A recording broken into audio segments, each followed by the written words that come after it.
Magandang pasok ng 2025 para kay Nikki Valdez dahil nakasama siya sa malaking cast ng Lolong Bayani ng Bayan ng GMA Public Affairs sa naganap na Grand MediaCon para sa Season 2 ng action series sa Quantum Skyview ng Gateway 2, Cubao, Quezon City noong January 13.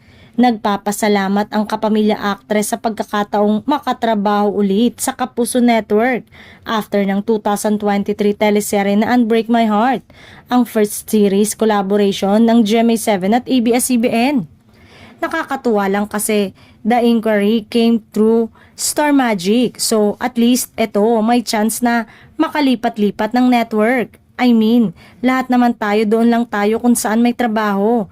Tsaka noon, nung nagsisimula ako, nakakalipat-lipat naman ako, nakapag-guest ako sa GMA noon.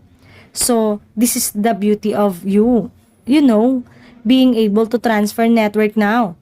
And sobrang bait nila sa akin kaya wala akong masabi. Okay rin naman sa ABS, but syempre, kumbaga sa GMA, never naparamdam sa akin na you don't belong here or you're not welcome. Sobrang friendly nila talaga.